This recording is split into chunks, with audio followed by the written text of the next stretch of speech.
Let us see. Let us see. But I'm pretty sure we should be live. Let's have a look, ladies and gentlemen, and hopefully we see some acknowledgement of that in the chat. Let's have a look. Let's see if we can find this goddamn show. I think we're live. Let me know, guys, if you can hear us in the chat. And we will see. Yep. How are you doing, ladies and gents? Welcome to the Fix Show 150. Sunday night, as always, and we're here. And we nearly weren't. Terrible night, ladies and gents. Terrible night. Hope you guys are having a better weekend than I'm having. Let me tell you my story of woe. Just before I came on here tonight. Some nights or some days, you just know that things are going to go titty south, whatever you do. And tonight has been one of those nights, guys. Hope you're not having the same little bit of misfortune that I've had. Pain is what I've had tonight, guys. Pain. In fact, I've still got it right now. If I look like I'm sweating a little bit, that is why. Because we ordered an Indian takeaway tonight, guys.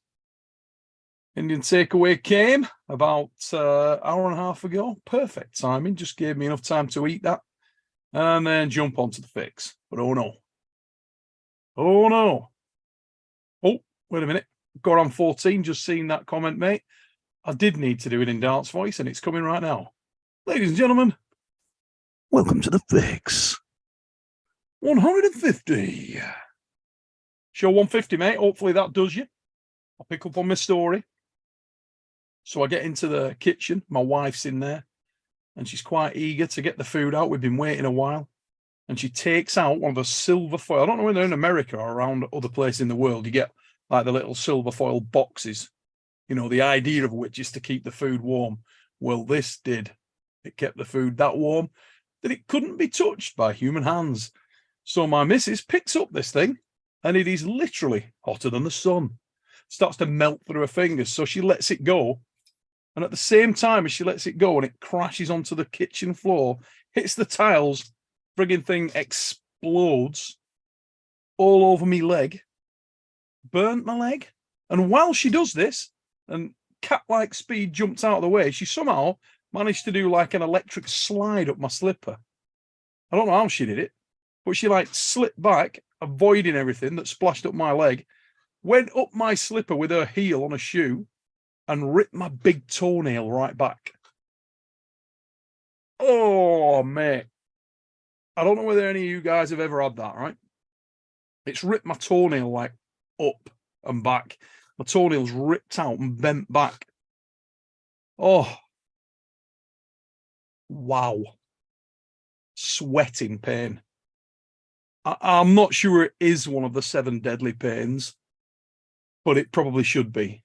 It's right there. Big, tall, rippy, offy, backy pain should be one of the 7 deadlies. Because, my God, it is agonizing. It's still bad now. Killing. Can't get me. I tried to take my sock off, right? My nail had ripped back. It was pissing blood out of my nail. It had ripped back and torn, and it was stuck into the fabric of my sock. Oh, Jesus. So I'm on the floor, covered in Indian food on my leg, which was also scalding hot, with my big toenail full on ripped back till it touched my toe in stupid agony on the floor of the house. Oh, terrible. Terrible. Safe to say I couldn't enjoy my food because it completely knackered me. I'm just going to open this widget to hopefully increase my internet speed. Make sure I don't get booted off my own show. But yeah, so if I look like I'm a little bit disheveled, that is why, because I've spent about 10 minutes on the floor of the kitchen going, oh my God, it's destroyed my slipper as well. It's ripped my slipper. She got so much force into the slide, it ripped my slipper. Tore my nail off. Bad. I think I might do a refresh of the 7 deadly pains for anybody out there that hasn't heard us speak about that before. There's a few deadly pains that I'm sure a lot of you can identify with. Floppy dog in zip pain.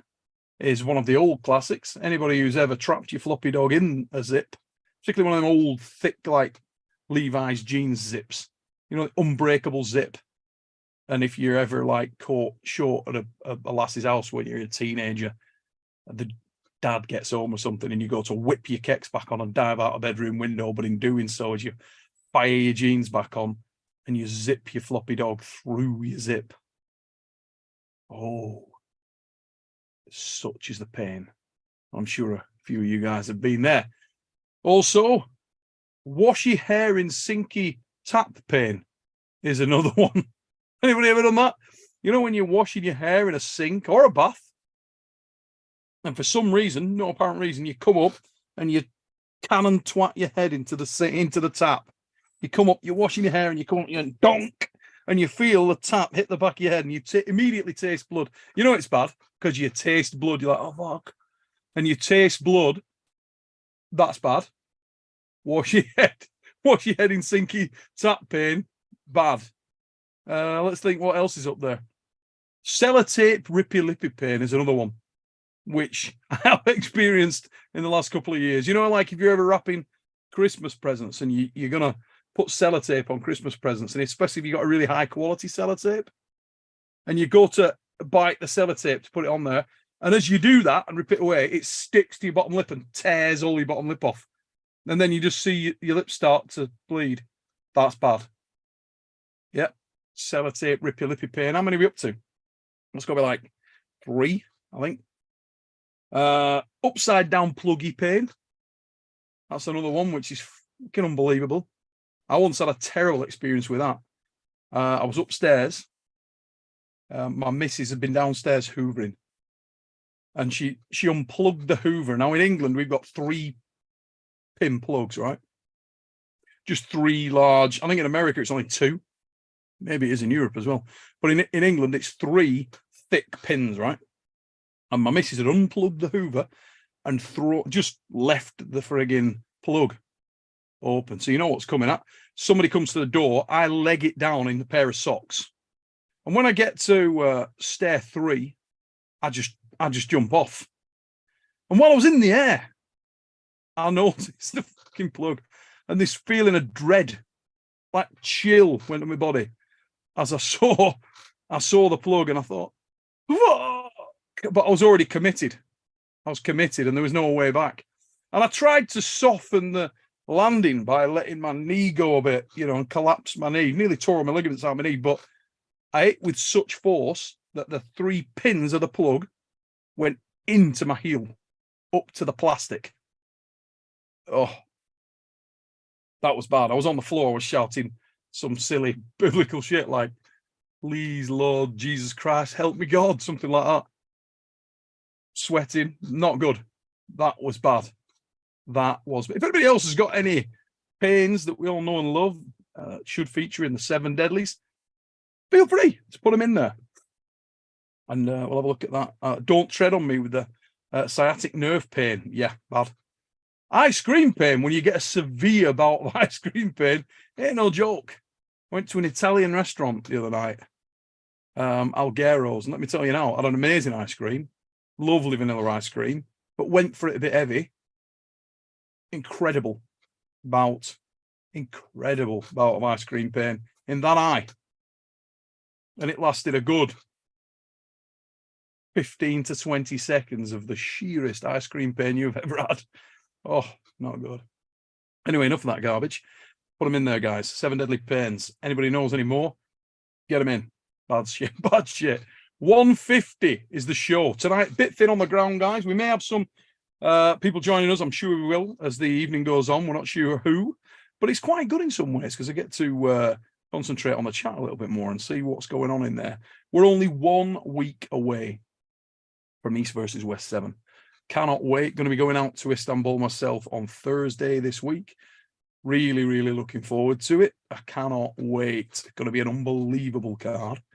I know everybody's excited to see this. Yesterday, we had another amazing card at the Monster Factory.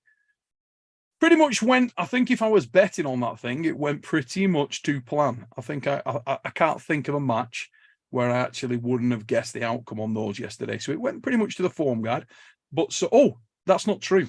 I had John Terrian winning. I thought John Terrian would win the right-hand match. Didn't think he'd win the left, but I did think he would win the right-hand match. So that was a surprise. Arm Historian, the mother fluffing chat. If you haven't checked out Arm Historian, guys, get over to that guy's channel. I think he's actually doing a live show now. Every Sunday night before the fix, I think the Arm Historian's on. Obviously, you guys will know Jake Ward usually goes live after the fix, so check that out also. But get over and give a sub to Arm Historian. Good dude, doing his own thing, really unique, and some really good stuff. I'm a big fan. Now then, a couple of things I wanted to nail also before we get into tonight's show proper. Firstly, on a somber note, really, Chris Anderson, great arm wrestler, great friend of mine for many, many years. And I read a post from Chris this week, who's been seriously ill and was moving home in very bad condition. And I just wanted to say, pass on all the best to Chris if he is watching the show. Really lovely guy, understated individual, loves the game and has been in it forever. Chris, I love you, brother, and I wish you the very, very best. I really do. Been an absolute honor and a pleasure to have you as part of my journey in the sport. Yeah, I want to wish you the very best, mate, and I've got everything crossed for you, pal. Really brings you home with a bang when you read something like that, and the bravery that lad is showing is it ripped me to bits, to be perfectly honest. And I can't wish him well any more than I do. Amazing performances yesterday at the Monster Factory. One guy I wanted to say a special well done to was our very own Deep Clean Dustin Hyatt. That young man is coming on.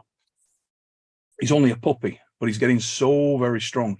And for me, he was in by far the match of the day at the Monster Factory. Absolutely cracking match with Roman Gromov. That was a belter. He got nailed on the first pin, and then it turned into an absolute war. So if you haven't seen the Monster Factory yet, check that out. Congrats to Rebecca and Mike on another good show. I know there's a lot more to come from Monster Factory. What a 3 weeks we've got now. We've just had the Monster Factory. We've got East versus West coming next weekend. We then go into the Dark Card 2. That's going to be filmed between we would think probably the 10th stroke 11th through to the 12th, 13th. The guys getting into the UK from the 9th forward. And we're aiming to show that. We're aiming to air those matches for the channel members on the 20th, Saturday, the 20th of May. So anybody who's not a channel member, if you want to see those matches, remember Devon Larratt is back. Armwars Dark Card 2, and he will be pulling in a battleground on the left arm. Got a stellar undercard as well. And remember, real mix of opponents in that battleground. It's going to be really, really interesting to see. We saw the last time Devon was over that his left arm, in some ways, is more entertaining than the right. It's touchable. People can do something there. And we're trying to bring together an eclectic mix of super talented pullers. Having a bit of fun with that. So look forward to seeing Devon out at East versus West and then straight over for the Dark Card. SG Records, Roman, thank you, mate. He's put, Chris, wish you a speedy recovery and the best of luck. Absolutely we do, mate. And thank you very much for your super chat, brother. Let's have a look what else we have got in our chat. And I'll try and see if there's anything I've missed in there. What did you guys think of the in the Monster Factory yesterday? Which were your favourite matches in there? I'm very, very impressed at the moment with Pavlo. Derbedeniev is another guy that's really accelerating through the gears. I feel like he's a super strong athlete. Didn't really have the technical prowess in the past. I feel that he was working or operating mostly on top-end strength. But I got to say, the last few times out, he's impressed me greatly. He looks like he's really starting to join the dots well. He's a very humble individual, spoke about the fact that he didn't feel he was overly experienced from a technical perspective. Mate, you look great to me. It looks like he's really pulling it together. And I think it's the sky's the limit for that lad. Clearly, he's put together like a truck. And he's really, really starting to be impressive. I mean, I'm not going to give away too much about the matches in case people haven't seen the Monster Factory, but the match with Ron Bath yesterday, get over there, check that out, Ron. is a very, very serious test for anyone in the game. Built for the task and came in looking large and looking ready. Yeah, Pavlo Derbedeniev, what a beast. And where will he go next? So let's have a look what we got in the chat. Just before we get any guests on here, I think we may see Engin Terzi join us a little bit later on. It'll be good to catch up with him and find out exactly where he is at. And I want to say also, I think Engin has been suffering a little bit from vertigo this last week or so. He told me in a chat. I hope he's okay. Obviously, he's putting the hours in, putting the time in ahead of East versus West. I hope he's not overcooking it and that everything works out well for him. Silky Wilk is in the chat, the fat lad himself. He says, mate, less fat than I would like to be tonight because my Indian is on my leg and on the kitchen floor. Broke my goddamn toe. Don't know whether I mentioned. Oh, let me tell you, I've had a rough couple of weeks for injuries. I tore my quad. Also, last week was a bit annoying. Getting old, mates. I'm getting old. So, guys in the chat, tell me which matches at East versus West you guys are most keen to see. Obviously, I'm assuming that everybody is going to be tuning in for the Devon and GENADI KVIKVINIA match. We're only 1 week away, and if you look at some of the stuff that's been posted to sort of G people up for this thing, it is absolutely off the scale. The bit that came out the other day, the piece that came out with GENADI going just rapid quick into the bands, I think that scared a lot of people. And I think a lot of people probably thought that at that point, Devon may be in trouble. But we shall see. We shall see. I'm very, very keen to see how connected GENADI can be when he faces Devon in the condition that Devon's in now. We know, as we said last week, we didn't get a chance to talk about it as much as we wanted, but we know that Devon is very big at the moment. He's very confident at the moment. Feels like he's trained the right areas of the game in order to try and put the brakes on. And I think he appreciates that he's going to need to get the brakes on early doors in this match and see how it develops from there. Just going to make sure that the messages have gone out to some of the guys. The other thing I want to concentrate on tonight, or just give a mention to, is it's great when you see one of our own, when you see someone from the arm wrestling fraternity do well. And I want to say a massive congratulations to Tyson Bajent, Travis Bajent, Casey, and all the Bajent family, Ezra, all of you. Incredible. I'm so pleased for Tyson. For anybody who doesn't know, Chicago Bears signed Tyson. I'm not going to profess to be an expert about American football. I know very little about it, but I religiously watch Tyson's stuff. I watch the guy training. What an absolute athlete. What a credit to his family that lad is. And I'm so happy for him to get drafted to the NFL. That's amazing. Good for you, mate. Couldn't happen to a nicer lad as well. Really lovely kid and tremendous athlete. So to see him get signed, that's amazing. What a career he could have. My God. Amazing stuff. And it's nice to see anybody in the sport of arm wrestling when their family starts to do well. And I know that Travis Bajent will be one glowing individual. I think he's coming out to East versus West. Really looking forward to finding out more about exactly what went down there. But that's tremendous. Awesome performance and an awesome result after a massive amount of grind and hard work from that young man. So, Tyson, good for you, kiddo. That's amazing. So pleased for you. I really am buzzing off my ears. Let's have a look, guys. What we got in here. So yeah, let us know, guys, which matches you're looking forward to. Let's see. And also where you see the favorites. I'm very, very keen to see how much the hype machine works and who it works on within our chat. So we're going to just jip back up a little bit and see what I can spot in the chat here. What does everybody think about Zurab and RVJ? I might put a little poll out here because I want to see what people think about this. Rob Pidgeon Jr. and Zurab. Zurab on a tear recently has looked absolutely incredible. Over in the Russian event, he looked ridiculous. It'll be very, very interesting to see what people think. Let's have a look. Put a little poll up here. RVJ versus Zurab. Who you got, guys? Keen to see what everybody thinks. Put RVJ. Giga Zurab.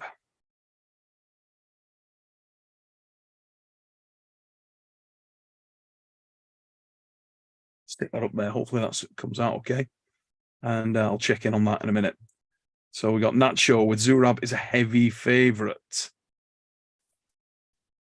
If RVJ gets one win, I'll be astounded. Wow. Wow. That's from Dancorn 34. Wow, a lot of feeling for. We got lot of favoritism. Wax on, wax off. Zurab destroys RVJ. Oh, holy shit! Zurab 66% right now. Don't tread on me. RVJ is in a good headspace. I'm interested. Yeah. EC. I think RVJ better be scared. Steffi Diamond's scared for RVJ. Ali Hosseini. If RVJ shows up as RVJ, he wins, but I don't think he will. Too smooth. I want RVJ to win. I think RVJ is one of those, he's a Marmite character, and I absolutely love Rob myself. I love both these lads, actually, but Rob always have a special place in my heart. I think he's a raw as hell character. I love him. Marco GT5. I hear RVJ very strong right now, and I think he has a chance. Engin's forehead taco. People really, really give RVJ zero respect. It is interesting. I'm genuinely interested to see what people think.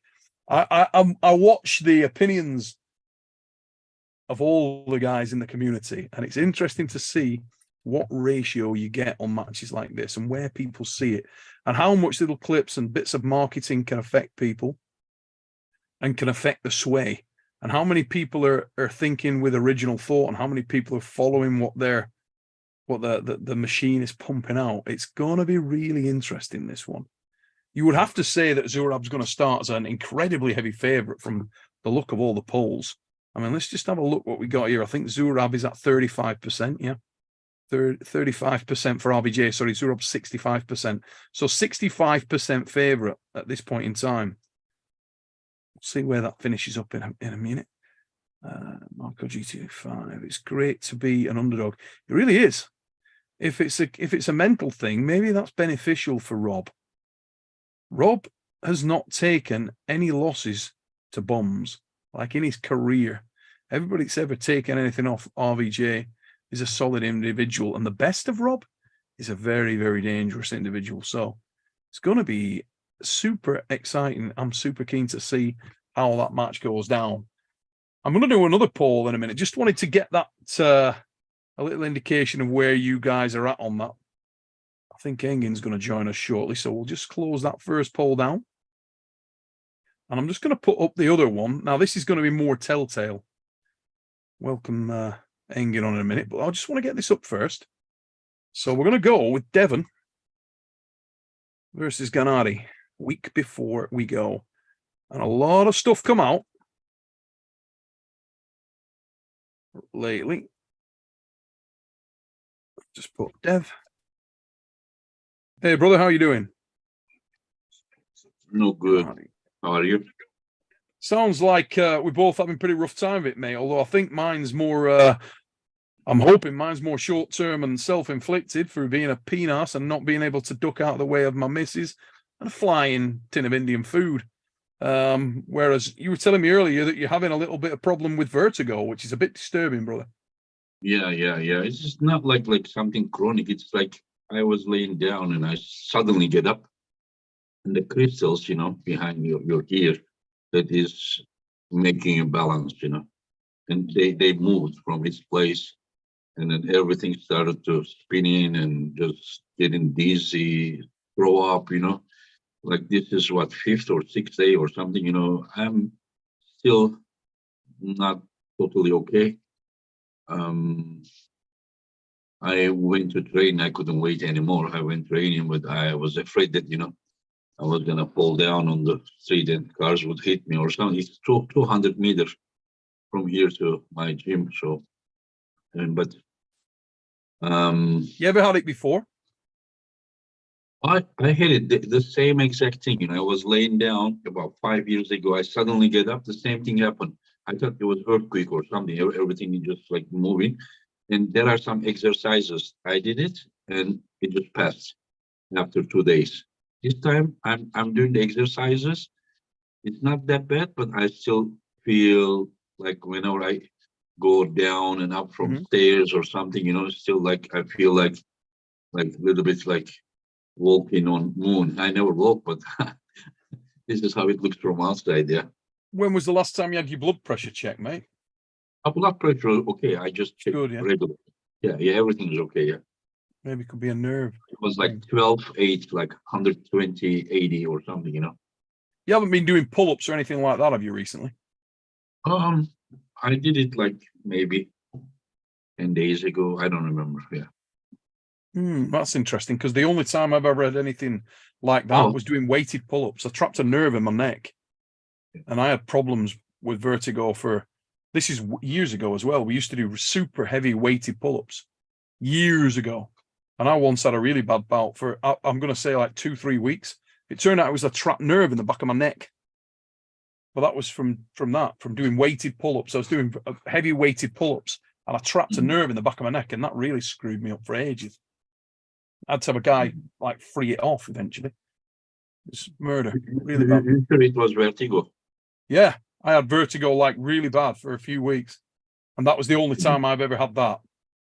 It was from doing stupidly heavy weighted pull-ups. We used to like put a weight belt on, like a weight belt round your waist, stack weight on it, and then do the heaviest pull-ups you could do. Engin, look up Epley maneuver, Epley. Okay, Yeah. I don't know. I did all kind of exercises, but like I'm like, you know, I'm even thinking like maybe I shouldn't go to Istanbul and just tell people, but without me, the things will be a little bit like maybe problematic. So I need to go. I need to go tomorrow morning. I'm going. I will meet Devon. GENADI is coming very early in the morning. So Devon is landing tomorrow, is he? Yeah, Devon. Yeah, Devon is Wow. And GENADI is arriving 6 a.m. in the morning with David Arabuli, who will help him for translation. And I told them that it's 6 a.m. I'm coming from different city. Just take a taxi and then go to the hotel. Is he arriving into the airport in Pendik or the main? Yeah, Pendik, close one. Yeah, the one is just 20 minutes. Yeah, and then I and my brothers, we will go to airport and we will pick Devon up, and then maybe 1 hour later, I think Ryan Turner is coming, and then that Monday is finished. So Tuesday evening, the Kazakhs will come, not the Kazakhs, but Ongarbaev and his two friends, Mazgan Shamiev and I forgot the third one, Saifullah Nurkhalikov, or I forgot, yeah. And then the Wednesday, the people will be coming, you know, Wednesday and Thursday, the rest will be coming. Yeah, I think I get in on Thursday, mate. Yeah, people again into Pendik, so very close. Who comes from overseas, they are coming Wednesday, so 1 day extra. And then people from East, they are coming Thursday, so 1 day late. Because other people needs extra day to can we get the hand size? Yeah, we can do GENADI and Devon, compare them. Yeah, I can even ask them to a little bit pull in with left arm, but not right arm for sure. GENADI has been injured with left arm, I think, but I don't know if he can do that or not. But yeah, it's interesting, mate. Just before you came on, I was talking about the effect of social media, of favoritism, of popularity in terms of how people view the match. I mean, a moment ago, I did a little poll for RVJ and Zurab. Finished 65% in favor of Zurab, as you would expect. In fact, I thought it may even be higher than that. I think it's a shutout stake from the betting perspective. At the moment, the Devon and GENADI poll is running at 78% in favor of Devon Larratt. I think the match is far closer than that poll suggests, personally, you know. And I think Yeah. Devon would probably agree with that. For all the hype and for all the ferocity that's going into this thing, I'm pretty sure that both men know exactly what they're in with, and I think it could be a great match. Just had a super chat from Devon's Classy Finger. Thanks, mate. Much appreciated. Super chat helps the channel greatly. He's put, let's go. 5 days to go, and I'm sitting in the plane to Istanbul. I'll tell you what. It must be. I mean, for the people that are sort of getting ready to watch the show, it's ready, it's smooth, it's all going to go down. But for guys like yourself, when you're getting ready to put the thing together, I know what's going through your mind now. Just everybody show up. The plane's all get here good. Nobody gets sick. Nobody gets anything wrong. Nobody gets last minute injuries. Nobody pulls out. It all goes well. That's what you're looking for. And I really hope that is the case, because the card is immoral. It's an absolutely unbelievable card. And I wanted to bring up a couple of things and just see if there's any sort of last minute updates, mate, for the people that are watching, so we can give this thing a really big push. Anybody that's not bought the pay-per-view yet, get over there, get the pay-per-view bought. This is going to be an unbelievable card. If you look at this, it's absolutely stacked. And in typical Engin fashion, he added one more match right at the death, and it's another banger. Tell us about that one, Engin. Lightweight cracker. Let people know. Okay. Mindaugas asked me by WhatsApp. He said, Engin, can I compete the qualification event in Istanbul? I said, like, you are one of the best guys, but you did not compete the early qualification in Europe. If I allow you, that it will not be fair, because other guys got qualified, And if I want to do some exception, I should have done this right from the beginning. Just say that Zloty champions or world champions, European champions can directly come to the. But I didn't do this, so I cannot really do something different. I said, I'm sorry. And then, but I said, just wait. I can do maybe something else, And then I just contacted Chikasov, who convincingly won the Russian national championship with right arm. Yeah, I believe so. Yeah, and I asked him, and he said, "What's the weight limit?" I said 75, and then conditions, and he said first. We almost made an agreement, and he said, I have a super match with Artur Makarov. And I said, oh, sorry, maybe next time, And then he contacted me a few days later. He said, the match is postponed to a future date, and I'm available. And then I just said it, I just said it. Like I don't know. I love it. It is not like I'm doing a business. Of course, I need to think from that perspective as well. But just I'm like, oh, let's see how it's gonna happen, Yeah. And a lot of people don't know much about these athletes. Like guys say that, it's a mismatch. Chikasov is gonna kill Mindaugas. Why did you set that match? Like Chikasov has never won against Mindaugas before. It doesn't mean that he will not win this time, but like to say that Mindaugas is heavily underdog, maybe Chikasov will win, yes.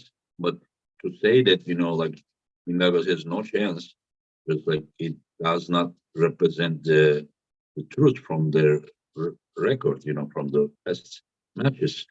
And so it's a super match for us.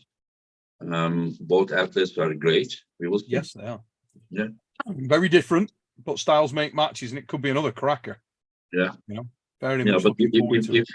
If somehow Chikasov goes inside, I kind of feel Mindaugas is gonna, Yeah, and hope without doubt. Yeah, it is so hard to do that to guy, Once you allow him to completely turn you in and roll his elbow, then it's very hard to beat that guy. Maybe someone like Bojidar, but other than that, it's not that easy to hook that guy. And so you need to keep his wrist flat, like how Haydar Khan did, just with the side. Yeah. And Chikasov is capable of doing that. But, Neil, you, we both know all the possibilities vast. Yeah. We also know that the last word will be said by strength, their physical, shape at that moment. We don't know that. Like even 2%, 3% of difference, the match can go this way or that way, which is just a little bit, I think the first start in that match for me is pivotally important, particularly I think for Mindaugas, just because of the fact that he has to be pin perfect on that. He has to be inch perfect. Make sure that he gets exactly what he needs. If he can expose the hand and wrist in the first round, I think it could set the tone for him really well. Everybody knows how strong Chikasov is. Most people probably know him from the battle with Daniel, which was ridiculous. But what that did demonstrate is the type of endurance that Chikasov has. We know how strong he is. We know how powerful his arm is. We know the integrity of his elbow. However, this is a very different individual he's pulling in Mindaugas. Yeah. And if Mindaugas can secure something in the hand and wrist early, he's a very, very difficult man to dig out from that position. And also he doesn't fatigue when he has a great deal of control. So I think from the opening gambit, that opening round is really, really important. Nip and toe. It's going to be a really technical battle.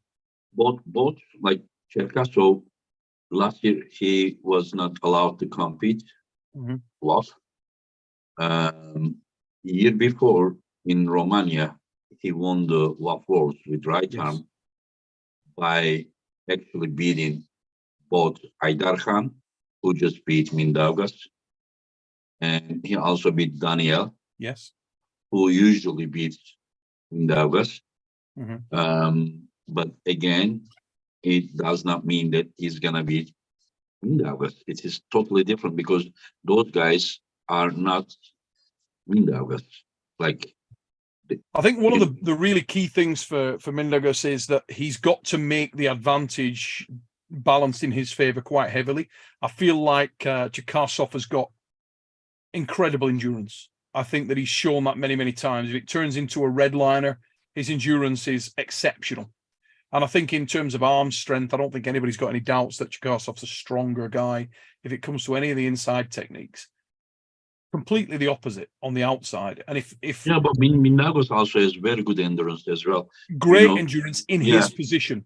He has to but he has to set the tone early, I feel. He usually loses the endurance game against Daniel, but it is not really muscle endurance, but Daniel is just putting all his that iron joint, like the elbow joint and everything. Heavily joint, flat wrist, really powerful. That is not something that Chikasov can do.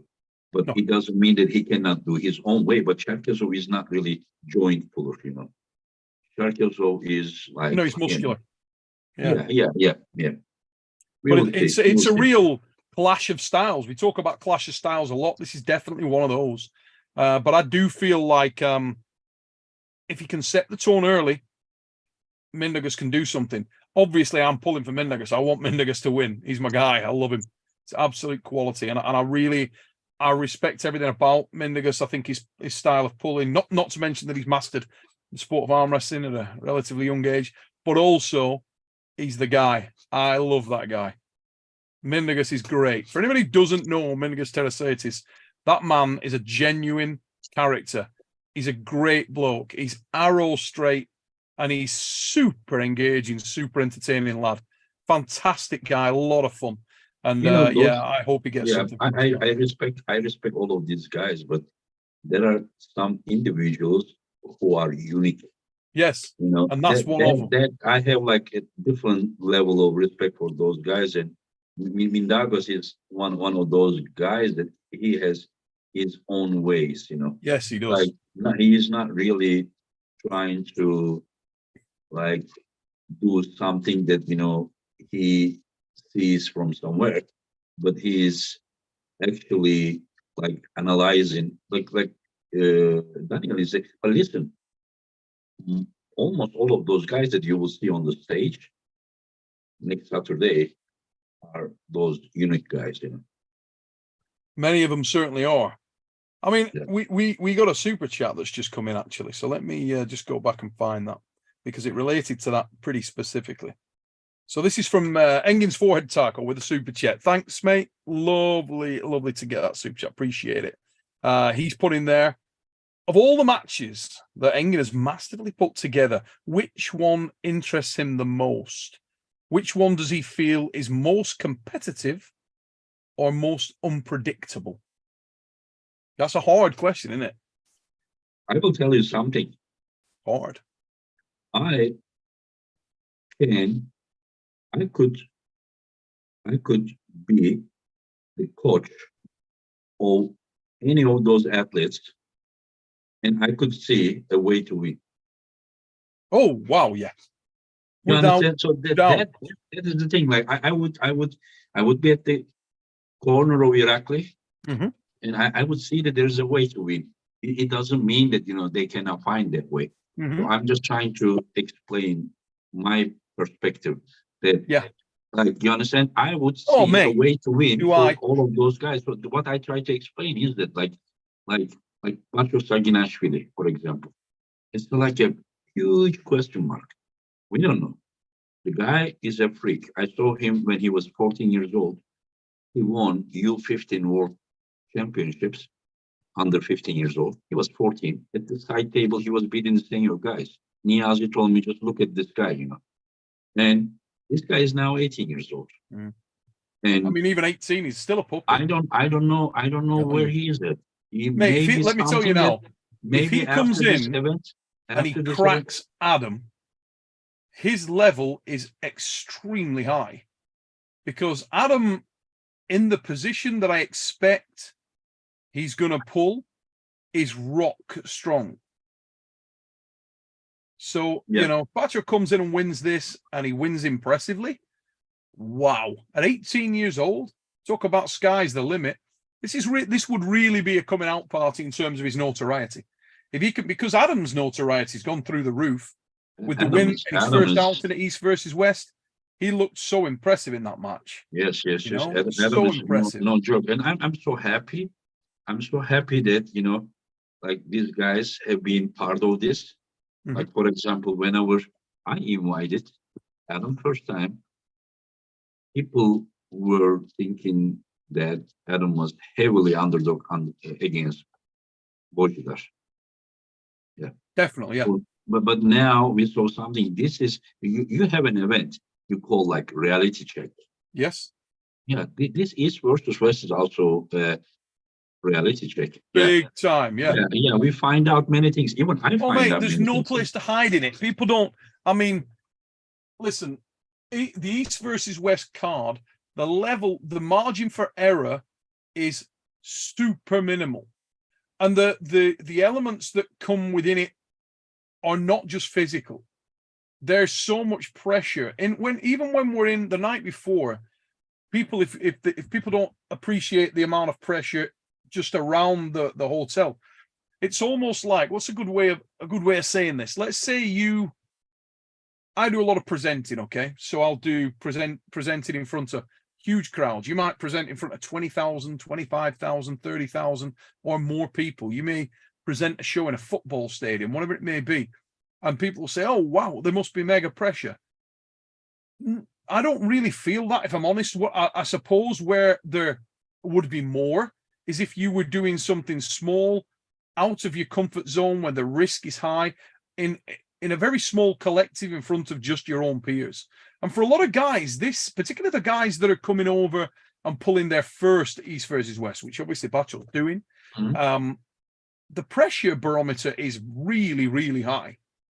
For a kid who's 18 years old to come over and pull when everybody's sort of expecting him, I mean, just having the name Saginashvili, I know he's not linked that directly to Levan, but even that adds pressure. And the expectation surrounding this guy, just from the clips that came out after the previous East versus West, when you have the Georgian collective sat round the table with Dennis there, and everybody was talking about Bacho and how powerful he was. I think there's huge expectation. I think a lot of people are expecting to see Superman up there, and he's 18. People have so much confidence because of not having enough of experience. You understand? Yeah. In fact, I'm not saying, while we're talking, I'm not put a saying poll that out. I'm not saying that Basho's experience is only based on this, but you know, you really need to have an experience at the highest level. You understand, to know what you are going to.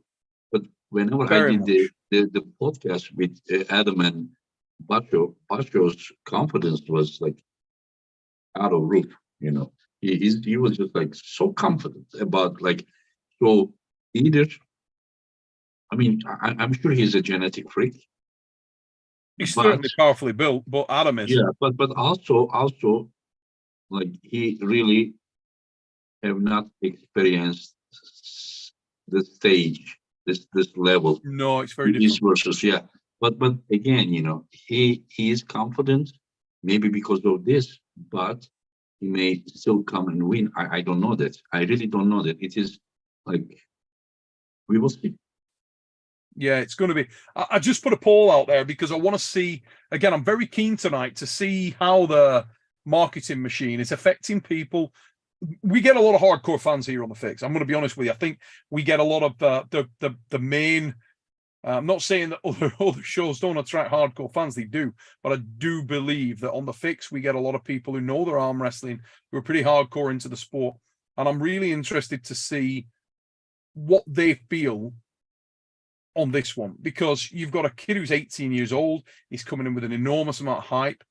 But whilst Adam is himself relatively new on the sort of global circuit from a recognition perspective, I feel like he passed an acid test with the win over Bozhidar. Anybody who knows, and people can say, oh, yeah, you know, Bozhi wasn't at his best. No, I don't believe he was myself. But he was manhandled that night. And if you can do that to any version of Bozhidar Simeonov, you are a bad man. Speaking to Chad Silvers, who was out there, and Chad Silvers, for anybody who doesn't know, unbelievably experienced, unbelievably strong individual, massive pedigree in the game. And the amount of belief that he has in Adam Bashinsky is off the scale. The guy has enormous belief in him, speaks of him in the highest of tones. This is no bum. Adam is an animal. So if Bacho comes in there and delivers on the hype, incredible. You know, I'll be the first to say that's remarkable. But I do think that this is a tough test. I don't think Adam is a bum at all. I think Adam is right there, and it's going to be a very, very tough match for Bacho. So we'll let that poll run for a little while. For sure. We'll see what we end up with. Very interesting. Getting back to the question, mate. I know that's extremely hard, but if you had to pick one match that you think is super unpredictable or knife edge from all these matches, have we got 11 matches, is it now? 12. 12 matches. From all those 12 matches, if you had to pick one that you think is the most unpredictable, what would you go for? How about you tell me? I've got a couple of matches that I'm very, very interested in, and I think that are right there. If we're talking about matches that are right there to be won, I actually really do believe that the Ongarbaev Irakli match, both men have the opportunity to win there. John Brown, no, I won't stop talking, mate. It's my show. Off you fuck. Sorry about that. Just total twat. What happened? Oh, just a bell end. So I think the Ongarbaev match and Irakli match is going to be interesting because both guys are exceptional. Both guys can finish the match really quick, and both guys have the opportunity to put the brakes on the other one. I think most people see that in Ongarbaev's favour, but I don't believe it's heavily in his favour. I know some guys have come out off the fence and said they don't see it that way. I think most people will probably appreciate, most people in the chat will probably appreciate just how dangerous, and particularly after the John Brzezinski match, they'll appreciate just how dangerous Irakli is and how committed he is. If nothing else, we saw that, you know, against Brzezinski to go to the press. I think nobody is underestimating Irakli, but I think people are putting Ongarbaev so high. And yeah, I think that nobody is underestimating Irakli. Nobody. Irakli is incredible. But people are thinking that like Ongarbaev is like full package, IQ, endurance, technical ability, well-rounded, strength, experience, like in my opinion, Irakli needs to dominate Ongarbaev. He needs to dominate. Does he have power to do that? He may have. I see that. When like, you're saying dominate, mate, do you mean he in a needs to setup? just like remember he went to John round one. He went here, and then he lost his wrist. He needs to do that and then go to the pad. Finish it. Yeah. Yeah. If he starts playing around, like technical game, he's also very good at it. Oh yeah. But he told me that he knows his mistake. I told him, I said, Irakli, when you get so much power, you are so much dependent on your strength, and then you losing the control. In my opinion, you made that mistake previous match. And he said he agrees, but he said he took lesson and he will come different. This is what he said.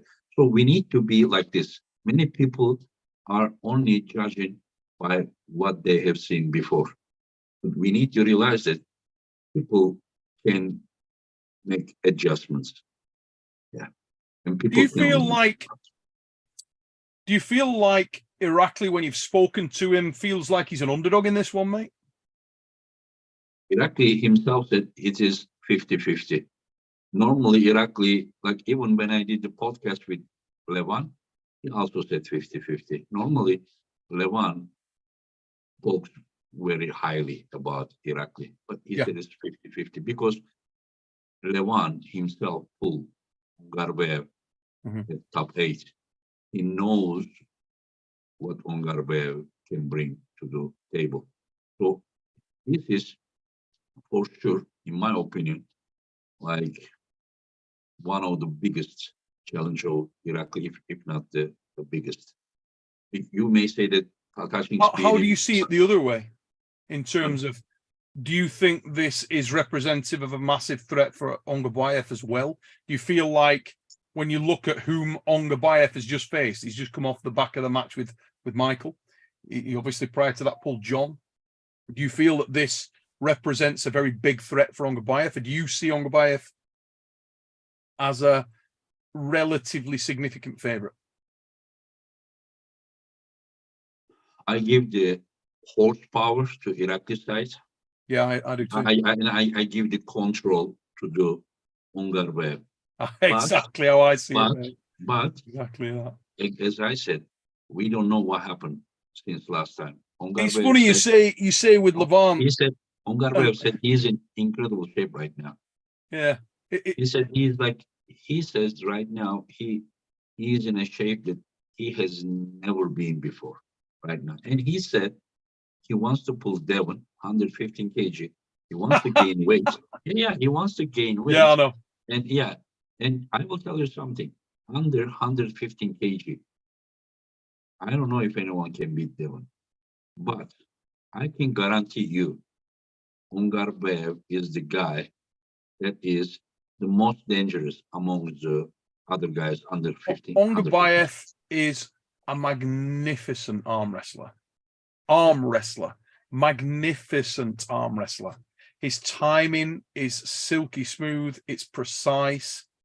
Everybody knows precision beats power. Timing beats speed. This guy has got it dialed in. I'm not sure there is a better pound for pound arm wrestler right now than that guy. Ongarbaev to me looks like everybody has a time when, for whatever reason, the stars are aligned, your confidence is peaking, your technique is joined up, your fluidity is right there, your timing's on point. I feel like right now is Kurigali's time. I feel like he's razor sharp, he's precise. He's going to take some beating. I'm not telling you he can beat everyone at his weight or this. I'm not saying this. Maybe Irakli will beat him Maybe. He may pull Devon, maybe. I don't know. But I will tell you my honest opinion. I don't know if there is any arm wrestler on this earth that I would say is a better arm wrestler I would agree. than Ongarbaev. Maybe close or same. Oh, But I yeah. will not say that there is someone just show me this guy arm wrestles. He knows arm wrestling at the table better than this guy. Yeah, Ongarbaev, Yeah. you can see that he is a product of the Kazakh machine, of the manner in which they've been training as a unit. The old saying, iron sharpens iron, where it certainly has done. The years that he's poured into it. You got to remember, he's still a very young man, but he's very precise. He's very on point. He's wrestling Not so 30. cleanly. Not even 30. I mean, you wonder where he can go. You know what I mean? If he can stay injury-free, touch wood, what a magnificent arm wrestler that is. I will tell you something. Intelligence, very important in any kind of combat sports. Big time. Unless you are something like Mike Tyson, and I'm sure even he's smart. But that intelligence is very important. And this guy is right there about intelligence. Yeah. You look at the way that the Kazakh team people prepare. Think how many killers they're churning out right now. I mean, Alijan's another one, mate, who is... Yeah. Alijan is dangerous. He's so dynamic. Those guys are... I mean, you know what a fan we've spoke about this many times before. I like unique pullers. I like guys that have got... that belie their power. Talgat's another one. You know, you look at Talgat and what he's able to do. The explosivity of Talgat is something to behold. And you look at him and he doesn't look... You know, you look at Kurigali. Do you walk past Kurigali Ongarbaev in the street and think, wow, that guy looks like an incredible powerhouse. He's this level of strength. You would not do that. He belies his power. You don't look at him and think, oh, what a visually imposing individual. With Levan, you do. You walk past Levan and you're like, holy shit, that is a monster. You don't get that with a lot of the Kazakh lads. But good God, they can pull. Whenever you look at Ongarbaev, you may think that it is a disadvantage, but I am sure that genetic also gives him a lot of advantages. Oh, mate. You know, yeah. Not that big, you know, huge muscles, but the tendons, the joints. I don't know what kind of genetic it is, but he can pull.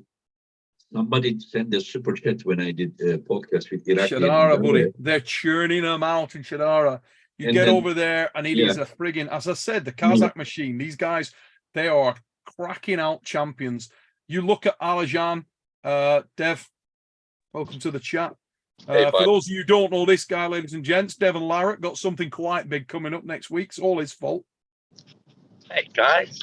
How's life in the past? Jody Larratt! You going airport? How are you doing? Yeah. On our way. On our way. Oh, somebody shave you. Hey. You don't look homeless. Hey, Engin, how's your vertigo? I mean, no good. Today I took medicine. I'm crazy. I went training like this.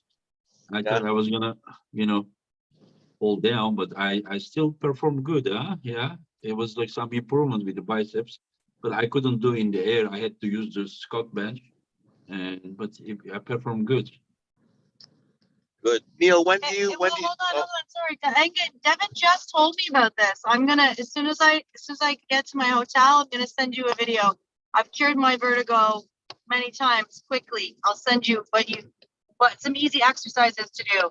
You've had that before, have you, Jody? You've had it before, vertigo. She gets vertigo sometimes. Holy shit! Okay. What causes it, Jody? But I also know how to quickly make it go away. So I'll send you as soon as I get to stop. I'll send those to you again. I mean, I did all kind of exercises. When I had this 5 years ago, it helped. Like it passed like this. This time, I have been doing all those exercises for like 5 days. Still, I mean, I'm okay, but still like dizzy. Today, when I went to training, when I was going downstairs, I was like, you know, like walking on moon. You know, like something is my head is getting light. You know, Like I weird find, was- Jody, your be a nice meal. That might work. And then if you cook me a nice meal, might go away. There you go. Oh, You're a good really? cook, Engin? I will listen. I will feed you and GENADI like crazy in Me, Istanbul. not GENADI. GENADI doesn't need any more food. If you feed GENADI, I feel that your vertigo is going to get much worse, Engin. Much work for you. Yeah. Yeah. He don't look. He don't, I must admit, he don't look like GENADI needs any more food. The boy looks big. He's probably all right. Yeah, Yeah. he doesn't need any food until the match. What is he weighing, Engin? Have you spoke to him? Where's his weight right now? Oh, he's 140 kilo. Jesus. 40. But Yep. did I'm you closing realize in. that Closing the guy in. is more like definition? You know, he's just like, you know, defined. You know, like not like before. He looks more muscular. Like same as Devon. Devon is also what? Still tiny little hands though. The hands haven't gotten any bigger. Still tiny, did- tiny little hands. Did you see the last video he posted, Devon? The one where we're playing a game on TikTok? No. About 15 minutes ago. Oh no. What did Yeah, he post? he and Devon put not Devon, Levan put their hands like this. Yeah. And it was almost the same size.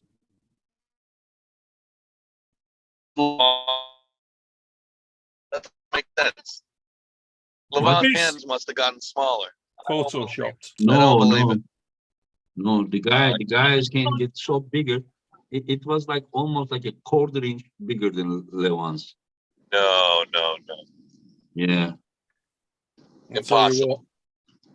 It's getting more and more intense by the day. We've had a super chat in here. Vigilante. He's just before you came on, Dev, we were talking about Ongarbaev, Irakli. So I want to get your thoughts on that. Jordy's thoughts on that.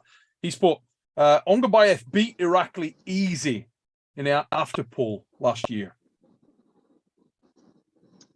Yeah, I think that I would bet on Ongarbaev. You're going with Kirigali. Yeah, Seems to be I think so. I mean, look, they're both awesome. I just think that Kurdigali's a better arm wrestler, and I think he's going to stick the high ground. And I think, you know, round one is going to be really exciting because I think that in a lot of ways, Irakli's probably stronger. Yep. But I just don't think that you're going to break down Kurdigali's post. I don't think so. And I'll bet against Devon because usually he calls matches wrong so much lately. Yeah. So there you go. Yeah, I'd pick the best I think that you're gonna see from Irakli is a 3-1. That's what I think. Jody, when are you coming? Well, I'll be in Tuesday night at about Oh, 10. you're coming only a day later, day after. Yeah. Oh, okay. I'm driving to Montreal right now. I'm putting him on a plane shortly, staying the night, and I have like a 12-hour layover in Athens, so I'm gonna go sport about Athens by myself. You're going to Athens, are you? What a frigging cool place for a And it's only layover. like an hour to prepare. That's a good place to lay over. Yeah, I think so too. Lots to see. Lots to see. Yeah, it's like if you got laid over in Rome. Just one of those great places that you can go and see. When do you show up, Neil? I'm getting in Thursday, mate. I'll give you a buzz when I land, but I get in Thursday.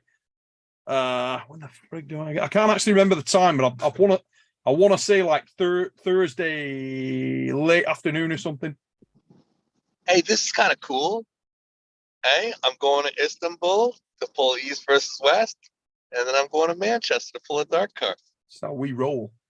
It's going to be a busy 2 weeks. Put that in Turk in your bag. Get him over. Put him in big bag. Stuff him in when he's not looking. Yeah. If he's coming, a bit Engin? vertigo-y, grab him, throw him in a bag. You want to go to Manchester afterwards? There you go. I'm trying to sign his ass up. We're trying to sort something out for like maybe August or maybe a little later.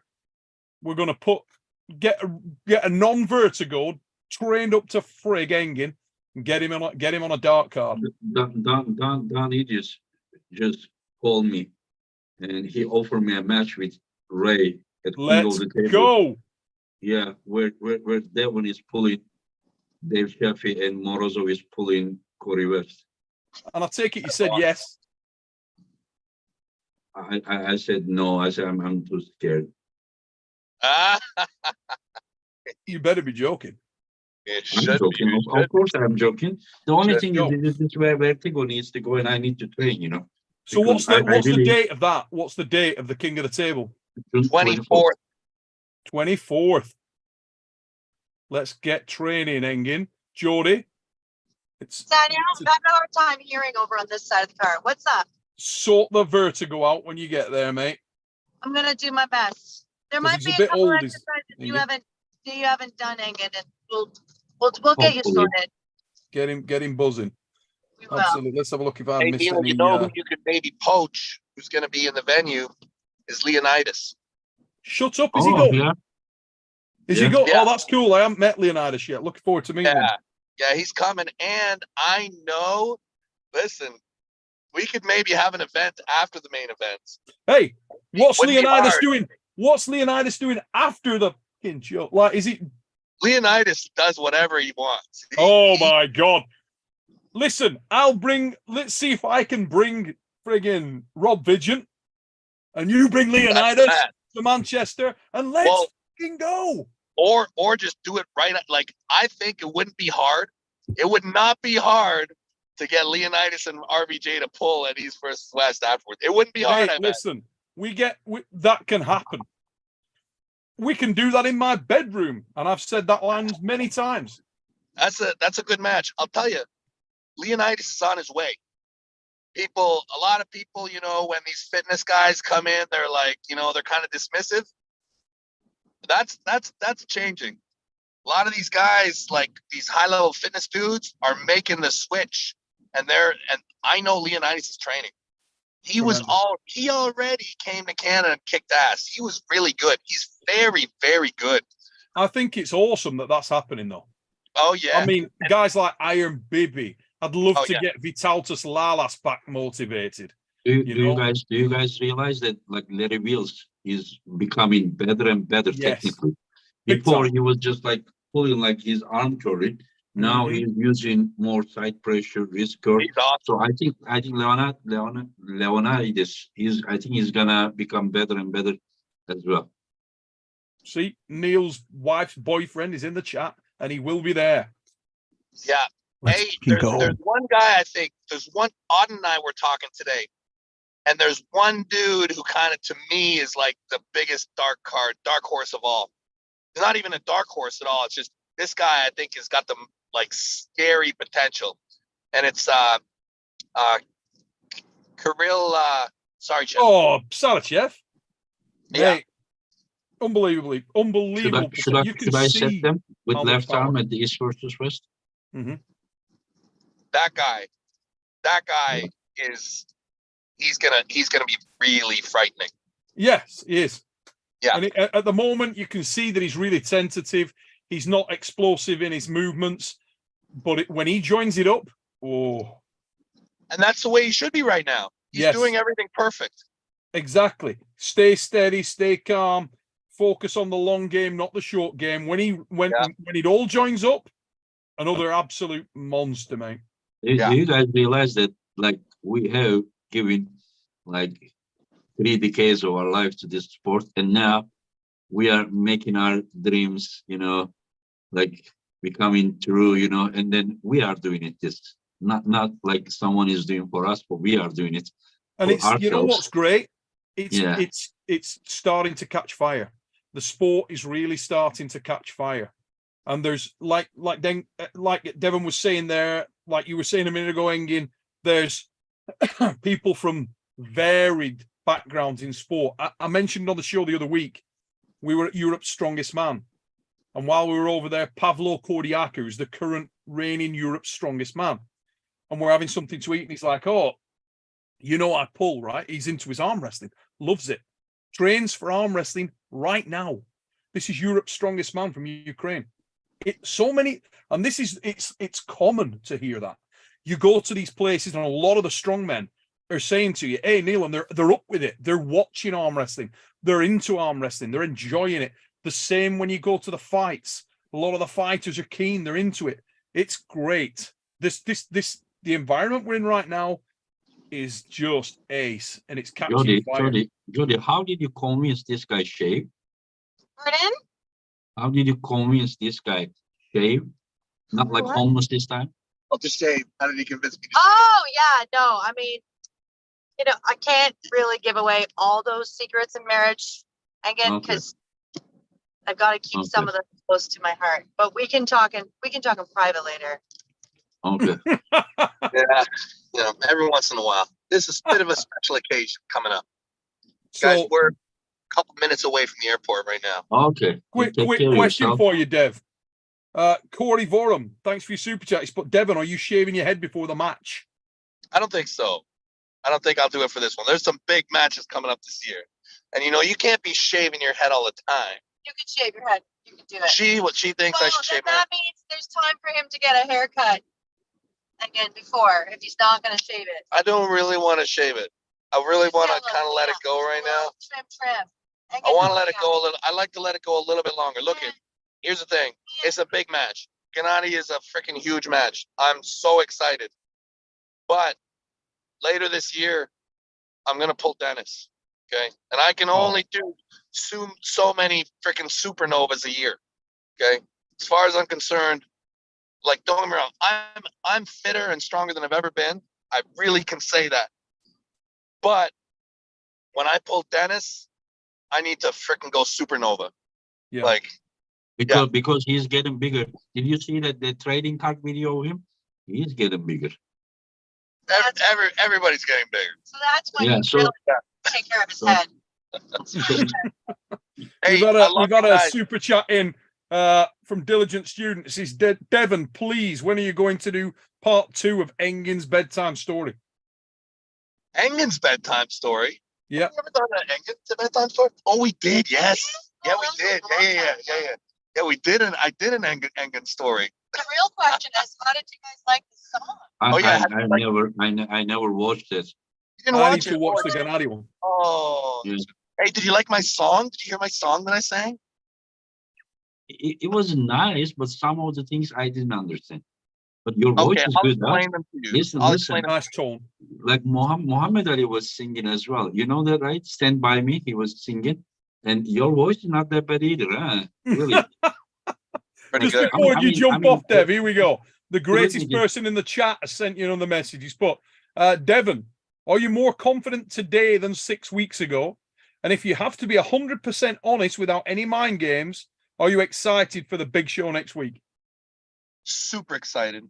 Super excited. I always have concerns in my prep, but I'll tell you, this one worked out beautifully. I am in good shape. I'm in good shape right now.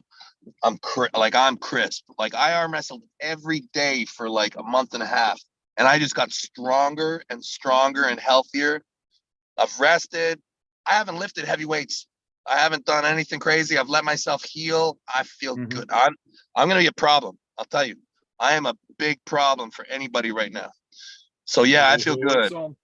Yeah. Spermie's Well, ass is creamy. He's just put, you'll do Canada proud, Devon. Safe travels, boss. Yeah.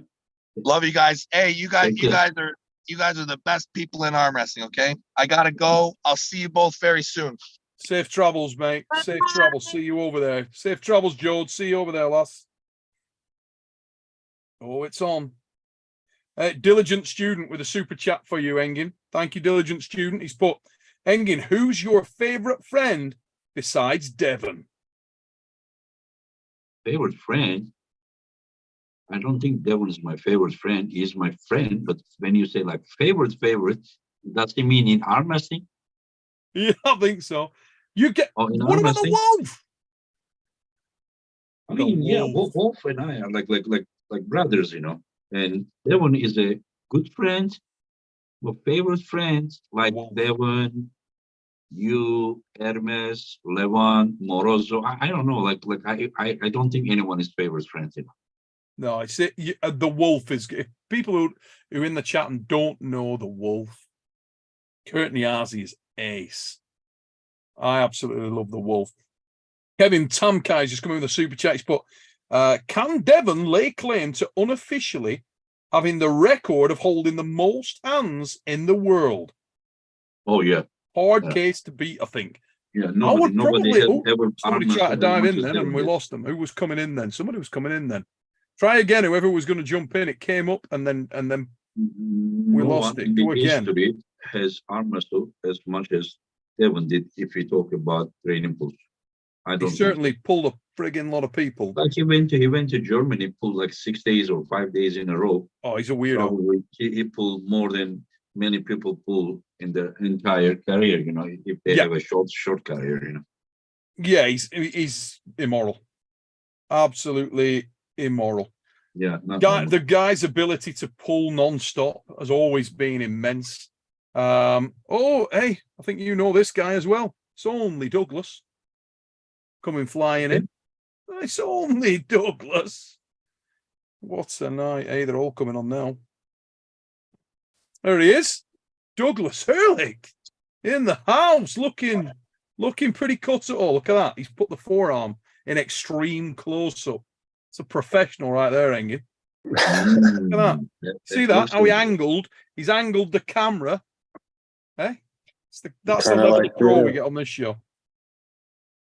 Yeah. Where's the confidence at, Doug? Just ready to get there, man. I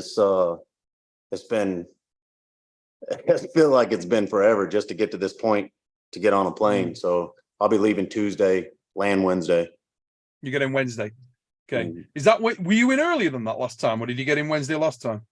I got in Wednesday last time. It was fine. I slept for like 10 hours the 5-6 days I was there. So most of the guys will land on Wednesday. Is that right, Engin? Western guys, yes. Yeah. The Eastern guys Thursday as well, because they don't have the long trips. So I always buy the Western guys tickets minimum a day earlier. Mm-hmm. Yeah, just pick that, which makes all the sense in the world. Also, hey, we had another question. Engin, will the press conference be done differently this year or this time? Or will you be going with the same format because of fewer matches? I mean, now 12 matches, less matches. So 12 matches, last time was 16 matches. So it means eight people less. If you give 5 minutes each guy, so it will be 40 minutes shorter. And let's just have a look back at our poll, because I'm interested. Oh, this is interesting. See, now we've got Adam as a 78% favourite. Bacho with only 22%. I mean, to say that Bacho is gonna win, you really need to believe in something that you don't know. Yeah, he's an unknown quantity. It's myth and legend, isn't it? But, you know, is there some truth in that legend? I guess we're about to find out, aren't we? Could be a coming out party for the kid. Really could. If he can do something with Adam, there's not a great deal you can say about it, because that will be an incredible win. Absolutely incredible win. I think the greatest person in the chat just come in with another one. He's put, Engin, are there any changes of the pads or reffing or rules, or did everything stay the same? And do you host them in the grilling restaurant again? Yeah, I think the rules and then the pads for sure, and the rules also the same. And the restaurant, we may go to seaside and eat somewhere by the seaside. I mean, when we go to the other one, grilling place, people eat much more meat. but I think that we need to change the place, go somewhere else. Tomorrow, I'm gonna only GENADI and Devon coming, and I will take them somewhere. I want to go to airport with GENADI and meet Devon with GENADI. And also Tuesday is GENADI's birthday. Was it really? And yeah, because I have his passport. I'm buying tickets, and so I think that we need to do some surprise, but I need to act like I have nothing to do with it. How old is he? How old is he, mate? Do you know? 37 or 38 or something. Another guy's getting old, you see. Been there for a long time. Not as Graham as me and you, but he's right there. Tell you what, I've just put a poll up, unbeknown to Doug. We've just put a poll up between for him and the mighty Daniel Prokopchuk. Let's see how that comes out. Interested to see whether or not people's feelings around that have changed a great deal. It is going to be interesting. Just put a poll up for you, Doug, to see where people see that going. And we'll have a quick I'll be the look at underdog the whole way. Yeah, Exactly the way I want it. just Neil, looking at it at the moment where Neil, we're sorry at. for catching you, Neil. This vertigo made me very dizzy now. I really need to leave and go lay down. Mate, get your ass off here. Yeah. Get your You ass take off here. care. We won't be on You take much care. longer anyway, mate. We'll wrap it up shortly I know, anyway good, because good. it's getting late. But yeah, get off there and get some rest, mate. We'll see you Take care, guys. very Take care. soon at East versus so West. much. Ladies and gents, Yeah, Engin. big thanks to Engin. Get over there, buy this thing if you haven't already. It's coming. East versus West 7. Hey, Doug, 48% think you're going to win. 52%, 49%, 51%. So let me tell you, closer than you think. Thinking. At this point in time, closer than you think. Oh, it's ended. There you go. 50%, 49%, which in no way makes sense. 104 votes cast there. Ryan's GoFundMe account, which is a fucking great name. Doug, how ready are you for the match? Engin versus Coach Ray needs to happen. It looks like it is happening, mate, at King of the Table. But yeah, Doug, how ready are you for this match? Where are you at prep-wise? Has everything gone to plan? No, I mean, my last couple weeks of training probably could have went a little better. I was, but I always start feeling soft during this rest period too. I'm taking a little longer rest period than normal. Around the 10-day mark is. I mean, now that I've gotten older, it just takes a little longer to feel good. I'm still feeling some tightness and stuff in my right brachialis, and so I just want that to go away, and I'll be good. And now like John's always John always down, said in the past, I'd rather come in healthy. So, yeah. So are you pretty sure now that you're in a position where if you just back it right off now, have you any weight to lose? Because I know you were pretty much at weight the other week when we spoke. Have you deviated at all? Have you dropped off weight? Have you got any to lose when you land? I've actually fluctuated between 185 and 195. Like Really? huge fluctuations, but it just depends on what I'm eating. Like carbs, I'm very carb sensitive. I swear, if I eat a bag of chips, I'm going to gain 5 pounds. I'll just hold it overnight. You know what I mean? Yeah. No, I just always been that way. So I'm this morning 187. I'm right on the number. I'll be able to eat the whole flight this time, like I didn't last time. First Ray, I had to like watch my food and get there. Couldn't really eat. Just had to take it slow and then cut a few pounds in water. Yeah. I shouldn't have to do anything this time. Is your flight direct, Doug, or are you having to stop off somewhere? Yeah, my flight's hold on one second. You're on it. I'll just knock over a super chat while we're waiting. EHOC42 with a super chat. He's put, do you think Devon's arm is strong enough to stop a GENADI Todd Hutchins side press transitioning into a flop press when he only trains his hand? It's look, the big thing is putting it on a plate is whether or not Devon can do what he wants to do in the setup. And if he can, I'm sure he's going to make himself very difficult in the setup, very elusive in the setup, and try to make himself elusive enough, awkward enough for GENADI not to be able to utilize all his pace. I don't expect for 1 minute he's going to try and leave himself in any way reachable. What will be interesting is when the strap is applied for the first time. If the guys get tied together early, and GENADI's still got a great deal left, no fatigue in the hand and wrist, then he represents a big threat out of the gates early.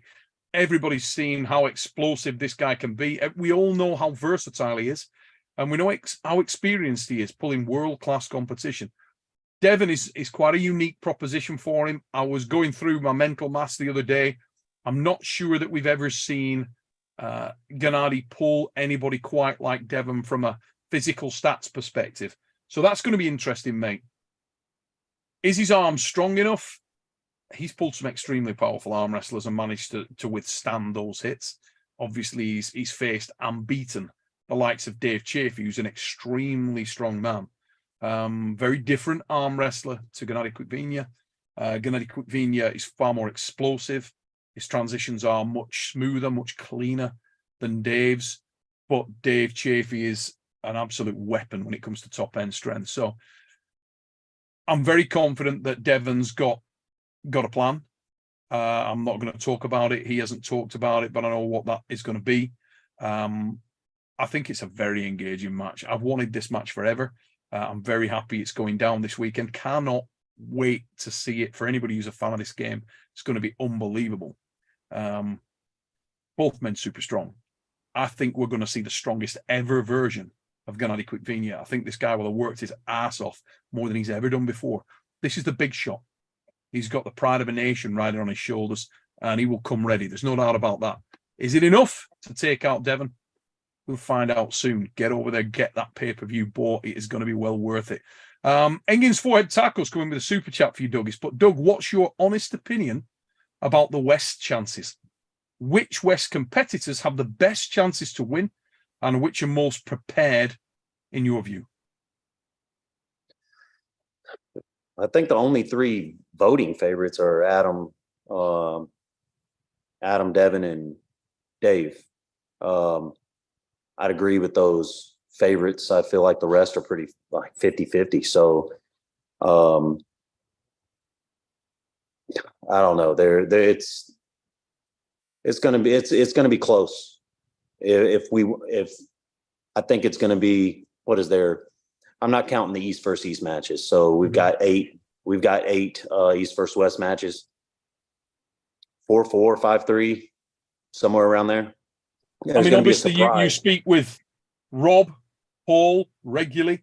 You do the show with them now, guys. If you haven't checked out the show that Paul, Doug, and Rob do, get over. That's a super entertaining show.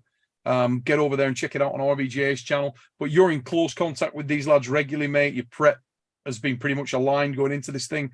Where's their head at right now? They were all kind of in the same place. We know we're the underdog, but we know that there's a lane, and we know that if we just execute, we can win the match. The match can be won. There is a way. It's not. I don't feel like any of it's lopsided. So, we have a game plan. All three of us have a game plan. We've all kind of discussed it, and I really believe that 1, 2, or even all three, hopefully all of us win, but one of the three, I think, will steal one, So those three are kind of those three matches. Obviously mine is close to me because it's my match, but those two matches are real close to me because both of them are really good friends of mine. So those are the two I'm most interested in of all the matches. What's the match running order, Doug? Do you know who goes first? Who goes up first? Mindaugas, Adam, me, Rob, and then so Rob is directly after you. Yeah. So will you even watch that, or are you just going to be locked away somewhere doing your thing? If I win my match, I know what I'd tell you to do. I'm gonna be he's right after me. I'm before him. You're first. Okay. I'm before Rob. I'm third. And then Paul's the last of you. Yeah, Paul's gonna be towards the end. He's like third or fourth to last, third to the last. So in some respects, do you prefer that you're up first? I honestly wouldn't have mind hitting lead off again. I like going early because I feel like the athletes in the room starts feeding off that energy. Yeah. And it's kind of quiet, and I don't need that to get me amped up. First match, I'm ready to go. And I feel like a lot of the competitors can feed off seeing other matches going. See a grinder, see somebody screaming. Hey, you know what's going to be a different dynamic this time around, though? You think about this. That weekend, we've got the East versus West qualifiers over there. Think how many pullers are going to be in that room this time compared with usual. Oh, I've been saying that from the beginning. Like once I found out the tournament for the qualifier finals was that morning, I think I might have even been the first person to say it. I was going on a different podcast saying, I can't believe nobody's talking about how big this one's going to be. There may not be the crowd. Holy shit. I think it'll be energized. I'm not talking about the pay-per-view. He could probably put a pay-per-view together down the road that does bigger than this. The Devon and Dennis is going to be massive, obviously. But with the matches that are here with the East in person, it's going to be insane. Yeah. In person, there won't be a bigger one than this. There won't be a bigger one than this in person because of the East qualifier finals being that night. It's going to be so packed with other athletes and then their friends and family that decide to come with them. It's going to be packed out. Absolutely buzzing. I think you're right, mate. I think the place is going to be absolutely jamming. I can't wait. I think the atmosphere this time will be very, very different. And you know what? The other really interesting dynamic is as well, the fact that there is only 12 matches. Yeah. That will make a difference. It will. The pace of the show is going to be different. It was a little. I as a fan, I want to see all 16 matches when he has 16. But I feel for the guys that have to go last. Jerry was pulling at like 2 a.m. Yeah. You know? Yeah. So Brutal. it's tough. It's tough for the guys going last. And that's the only downfall, in my opinion, because I want to see as many matches as we can. But, 16, it's the guys that go at the end that are it's the tough ones. Yeah, and the interesting thing is for guys like Dev, he tends to stay in there right in the mix throughout. Oh, he ain't leaving. Devin loves it too much. He's going to watch every match. He's right friggin' there in the mix, getting involved, putting his nose in, loves it. Absolutely loves it, soaking up the atmosphere. So I feel like I'm going to have to force Paul to sit down because there's nobody. There's nobody more invested than that dude in the team. He loves it. And I know he feeds off of it, but man, like he's at the front of the stage, he's on stage, he's in the warming people up. He warmed me up like 6 hours before he pulled. Have you got anybody else from the sort of European contingent that may be in your corner? Because you'll have a lot of people over there that you're familiar with, friends with. I mean, even guys like Ray, Mindaugas, Terzi, who'll have been by then. Are these guys going to be sort of backing you, or have you spoken to any of them? There's quite a few of them that have messaged me, telling me they want me to win. And Daniel's such a nice guy, but he's got that smug smile, man. I got to find a way to knock that smile off his face. We'll see. It's going to be interesting, mate. I can't wait. I'm excited. I mean, it's such a mystery. That's the hardest part about this is with him. Like I see him and he's so small and I'm like, there's no way he can be that strong, even though I know he is. So I won't know I really won't know what's up until I grab him. You can kind of I can get a little bit of a gauge with Mindaugas pulling Justin. I pulled with Justin a lot. Mindaugas and Daniel, I pulled a lot. I know where I'm at with Justin. I felt Mindaugas on the side table, even though we weren't going, but probably 60%. I don't know what he was doing. So my thing is, it's like, I can put puzzle pieces together, but then again, you just never know what somebody's going to feel like. I know he's got a really high vertical post when he's top rolling. I know he likes to put his foot up on his leg of the table when he's shooting inside. He gives away a lot of what he's doing. If he hooks without his leg up on the table, he's in trouble because he doesn't get that shoulder behind as deep. He's a little more open. Yep. He said he's going to hook me. So, and he offered straps and hook every match. I think that's what I think if people there'd be massive bets on that's where he's going to go. But you never do know. No, you got to think about your game, not anybody else's game. 2023 has been a good year for me, so I ain't going to complain either way. But I don't plan on it ending right now. I mean, I feel good, feel big. I'm bigger. I was 183 So probably like 83 kg going all the way up until like 2 weeks ago. And I just finally started gaining weight. I've been shoveling food in, trying to get bigger, feel stronger.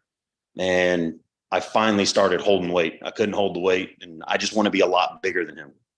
And it's interesting when you talked about that size dynamic, because we're going to see so much evidence of that throughout the East versus West, because you've got Paul Lynn pulling Sasho, who is going to look small by comparison, so friggin' powerful. And obviously, you know how thick he is, but massive size disparity right there.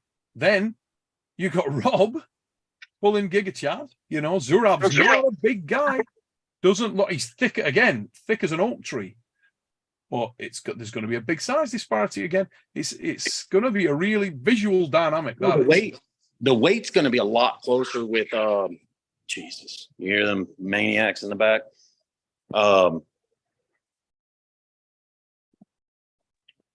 Got to tell them to be quiet. If you read my lips, shut your mouth before I beat you. Hey, let them go, mate. Let them have fun. They're just fighting nonstop. But yeah, I think the Rob and Zurab match, their weight is Zurab's a lot bigger than people realize. He's thick as a door. Yeah, I mean, I don't care how short he is. He's cutting a lot of weight to get to 209, in my opinion. Thick as a door, mate. The dude is thick. Yeah, he's thick set kid. Sasho is thick. You know, Sasho's got to be, I don't know, 5'4" or something, 5'6" max. Crazy. I'm not sure exactly what but he's short. And he's just, his neck's like, he's just solid as hell. Stout. Yeah, he's built like a little pit bull, man. But mate, ridiculous. He's tough. I know there's not as much, my regular walk around weight, if I'm not trying to bulk up and get heavy, low 180s. Daniel in the 170s, low to mid 170s. I can make that weight.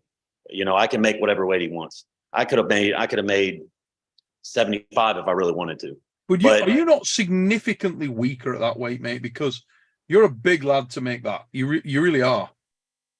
I'm really not. I'm not like. I'm not. I wouldn't say I'm much weaker when I get down there. It's because you what 6'1"? Yeah, 6'1". 6'1". So that's I'm big for that weight. I have no legs, man. Like you said, RVJ at UALA, you ain't seen legs like that since they besides when they were hanging out of a nest or whatever. Like my legs. It's a great way to be for an arm wrestler. If your weight distribution is all upper body, it's a great way to be if you can do it, you know. But there's no waste. Everything's in the right place. You know, you don't need them. Yeah, I mean, I'm wearing like a 30-inch waist, so like Jesus Christ. I'm at the point now where when I do cut that kind of weight, it almost motivates me more. Not when I was doing the big cuts. You know, I did a 47-pound cut for Tony. I was heavy. When you asked me if I could make 165 for that match, I lied. I was heavier than I was. I made it. I made the weight, but I was heavier than I thought I was when I said yes. Oh, okay. I was 212.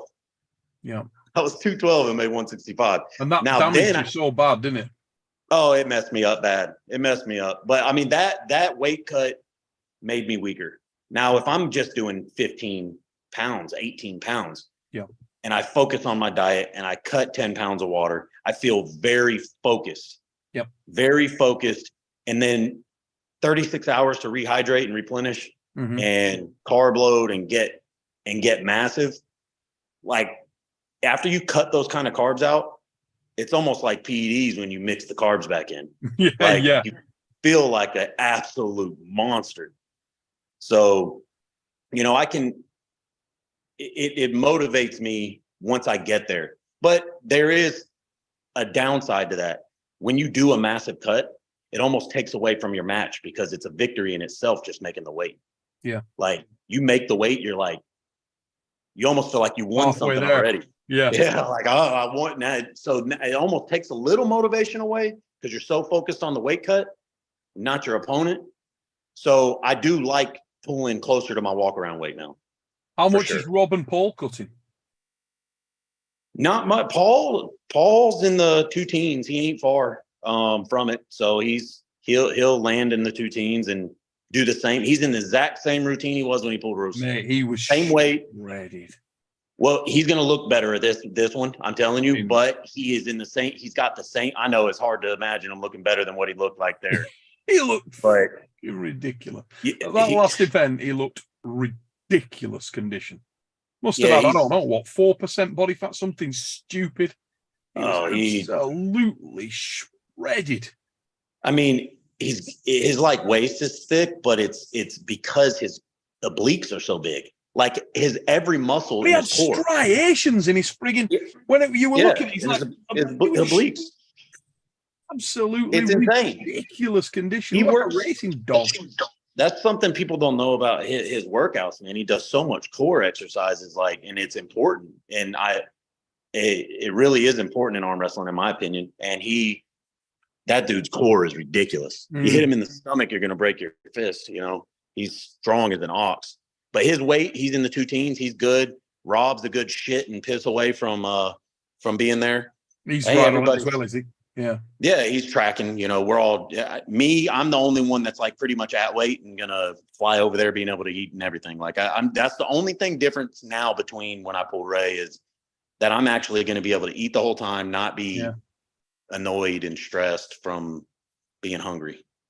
Just had a comment pop up there in capital letters from Sam saying, Neil, great show. Could you fit into Doug's 30-inch waist jeans, mate? Dude, I'm a very long way from that. I'm currently in like a 38, so like an 8-inch bigger waist than that, which is not good. That's the reality of my life right now. Yeah, I'm a 38. That ain't good. It is not good. It's all about the back tits. And we roll. The chains up. I've been wearing skinny jeans for the first time in my life. Mate, if I wore a pair of skinny jeans, my wife would stone me to death. They literally would kick my head in. Can you imagine me in skinny? If I went up to Irakli and said, mate, any chance I can borrow your jeans for a night out tonight, get out into Istanbul and get my moves down, I'll tell you what, mate, I would look a penis in them.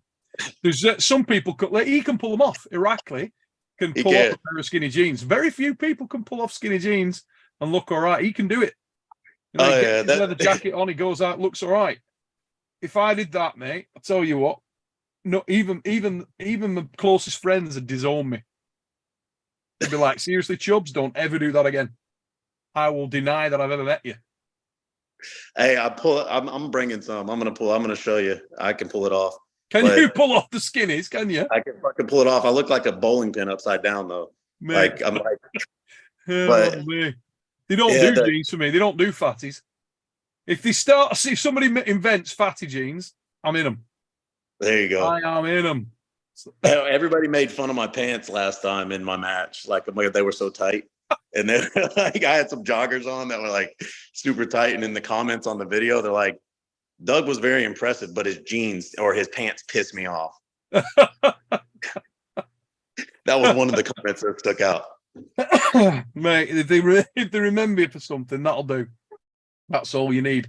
So you're getting out there Wednesday. Are we looking at the same from Rob and Paul? Same thing. They're out Wednesday as well. Yeah. They're well, no. Paul, Rob will be there Thursday, I believe. Paul will be there Wednesday. Late. Yeah, Rob will get there a little bit late. Paul gets there the same time. I'm probably going to wait in the airport for him. I think I'm landing a little earlier than him, if I remember right. I asked him today to remind me what time his flight was, but yeah, I'll probably wait up there for him like last time. The flights will land close together. And then we'll go to the store. We'll buy a bunch of junk food, stack it up on the counter, and just stare at it until it's time until we weigh in. Get ready till you hit the mark. When is the weigh-in? Is it Friday or you're able to weigh in Thursday? Nah, I actually even shot that idea at Engin this time because the East versus West qualifier weigh-ins. Yeah. I was like worried about like, man, there's gonna be a lot of people trying to weigh in. Yeah. But he said our weigh-ins are at different times. We're going to be going first, but we got to do it again Friday morning. So it's like every East First West. Yeah, pretty brutal, mate. I don't envy you that. No, but I mean, like I said, I'm going to eat all the way up to it. I mean, if I got to do 3 pounds, like if I gain weight on the flight and like eat whatever I want, and I got to cut 3 pounds, I'll do that the morning of or night before. I mean, that's nothing. That's one thing I am happy about this time. And I think will be a difference maker for me is being able to feel full the whole time. Yeah. And not. I've got to be honest, mate. You never, even the last time out, you never looked weak. You didn't look depleted. You know how you see, I mean, I always remember you used to see such as Todd, because Todd used to do, for people in the chat that don't know, Todd used to do some massive weight cuts for the WAL. Massive. I mean, he would be literally dropping 20 pounds or something stupid the day before. Used to see him at the weigh-ins and he looked ill, drawn, depleted, like you did at WAL when you did that massive cut for the Tony match, and you looked. Oh, you could see like skin hanging off my face. Yeah, you looked really drawn. Saggy. Yeah. Now, last East versus West, you didn't look like that at all. You know, I remember you saying, I feel a bit shit, but you didn't look it. You could see that the potential was there for you to bounce back. I felt soft. This one, I'll come in looking a lot different. A lot different. You know, this the last one, like I said, I just wasn't really. I mean, it's not an insult to Ray at all. I mean, I just wasn't really training that much. I've actually been able to put together a decent little camp for this one. So I think my last couple of weeks, like I said, were hit or miss, man. I got my kids every other week. I got them. I'm entertaining them. I'm taking them to the pool. I'm doing stuff with them. I can't pass that time up with them. It's too important. No, mate, that's what.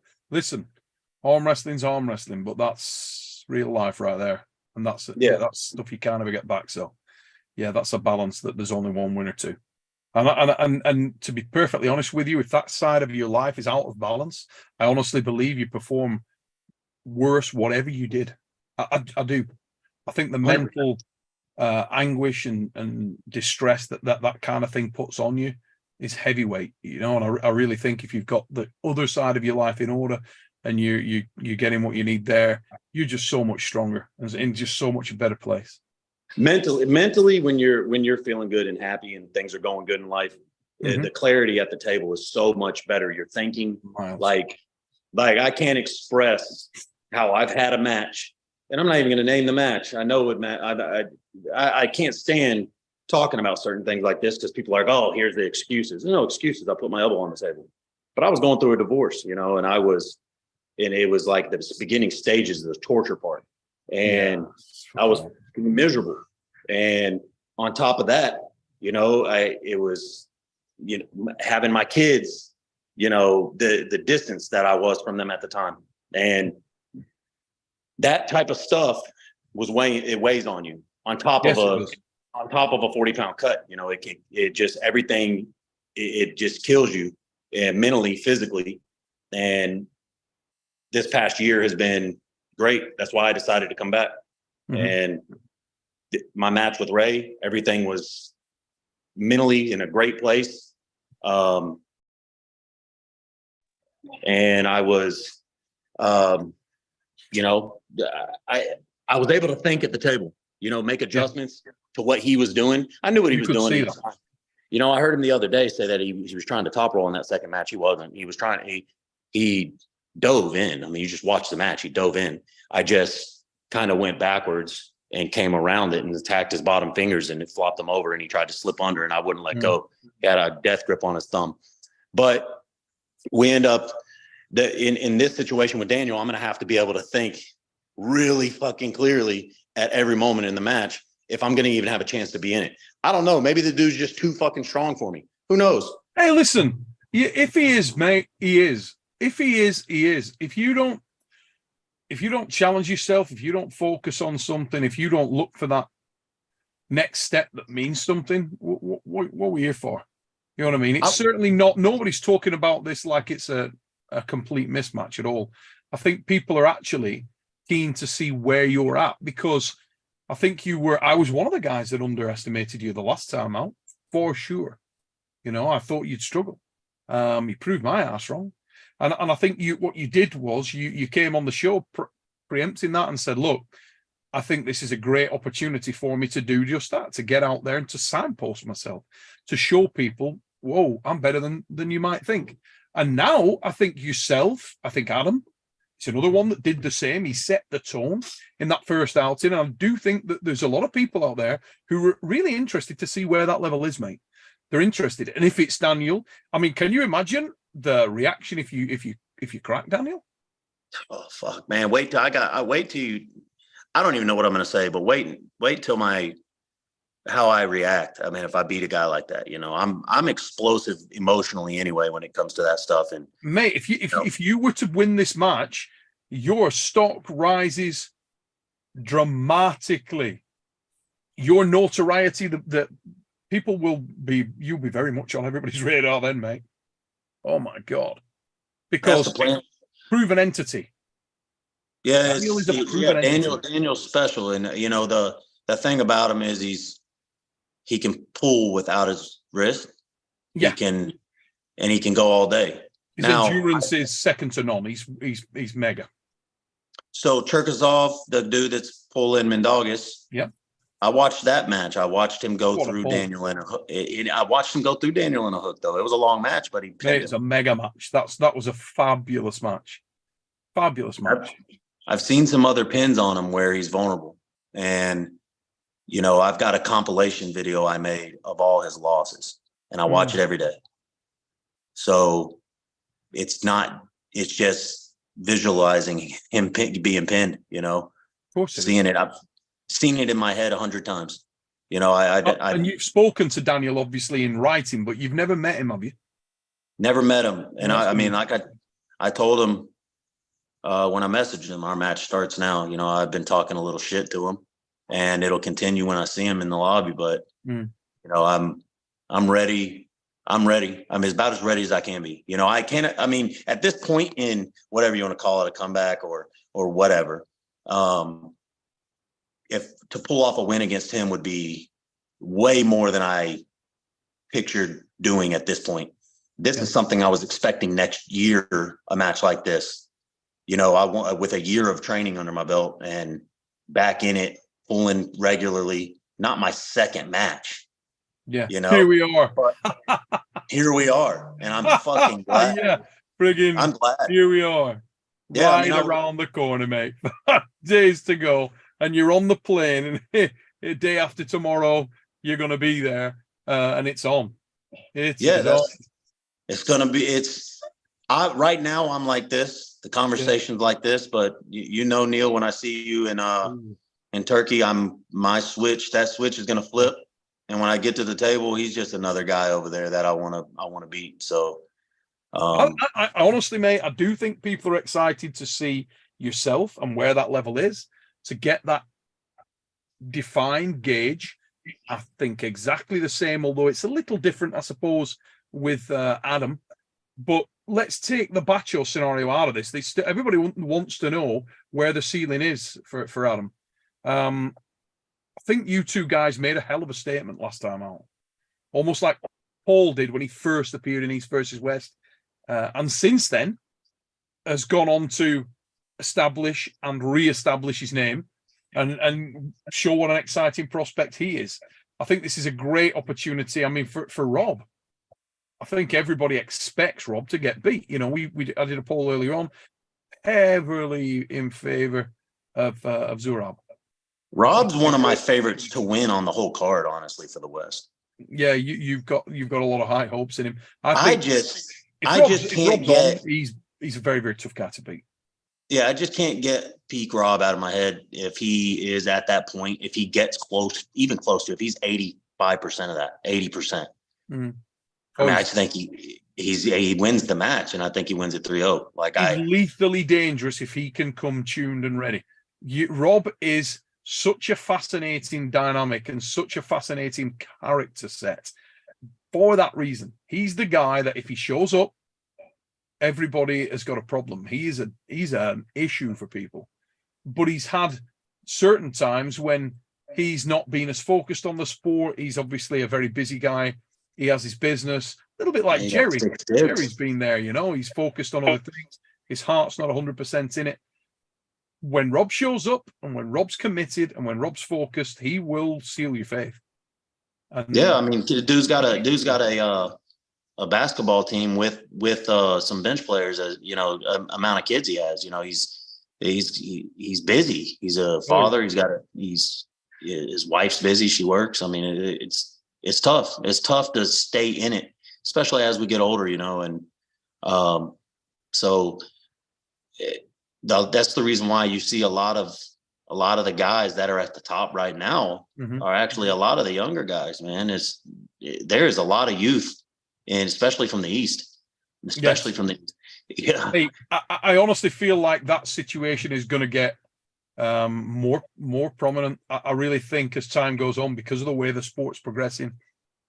Arm wrestling's always been a young man's game. If you look across the set, there's the outliers, as there always has been, you know, and certainly in the heavier weight classes, more so.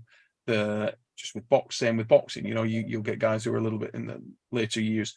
But I think as time goes on, we'll see more and more emerging talent. Funnily enough, in the dark card, little clue for people, one of the guys that we are bringing into the dark card to pull with Devon on the left arm is a younger man.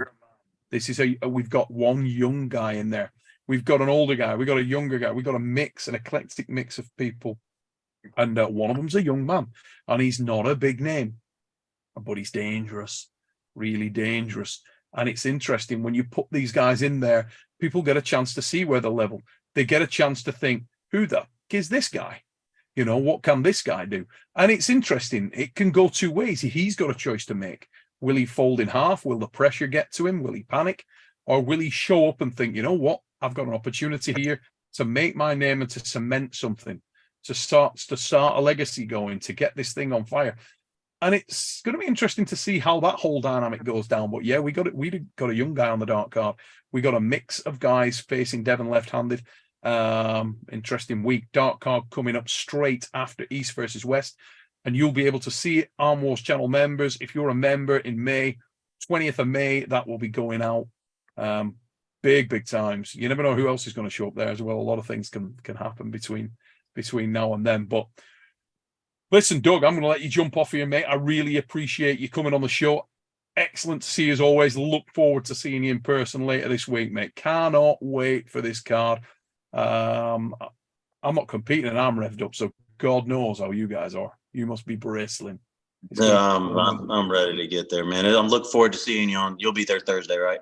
Yes, mate. I'll get in there on Thursday. I'll buzz you as soon as I land, mate. I'll give you a buzz and we'll catch up.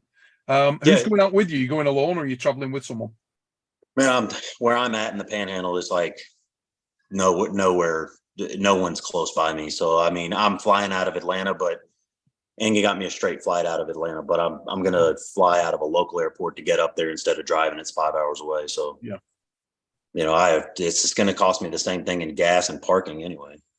So, absolutely, always the same, isn't it? Always the same. Listen, guys in the chat, want to say if you're not already following this guy on Instagram, get over there, follow Doug. You active on YouTube yet at all, Doug? No, I've got a page, but I'm just watching other people's stuff right now. We'll see how this match would go with Daniel. I might make a 301 arm wrestling. See what it is. Tremendous. We got 201. Give him a follow. Get over on Insta. Find Doug on Insta. Follow him on there. I want to say a massive thanks to all the guests tonight. To Engin Terzi for taking the time out, tuning and give us his thoughts just before we do this thing. East versus West 7 next weekend, guys. If you haven't bought it, please get over and do so now. I want to say a massive thank you to No Limits Devon Larratt for tuning in. Also, he's on his way. He's on his way to the airport right now to make his way over to Istanbul. It's coming. A lot of talk, a lot of preparation has gone into this. Doug and the guys from the West really put it in. Exciting matches ahead. We're only 1 week away. We will hopefully be back here next Sunday. We'll keep you up to date on that. And you can imagine we've probably got some special guests coming on if we can pull that off next week. As soon as we land back in the UK after East versus West, we will start the dark card. Exciting few weeks ahead of us, guys. Remember, if you're not subscribed to the Supernatural Strength channel here, please give us a like, give us a share, give us a sub. Get over to Arm Wars, guys. Check that out. We just put a film out with the crossover on Friday, all free to view. And if you want to see the dark card, if you want to see Devon Larratt's matches in the battleground at the dark card, plus a stellar undercard, you can get over, join the channel, join the Arm Wars channel on YouTube, and you will get to see all those matches on the 20th of May. Doug, safe journey over, brother, and I will see you in Istanbul very soon. Yes, sir. See you Thursday. Take it easy, mate. Biggity bong, guys. Thanks for checking us out. Bye-bye.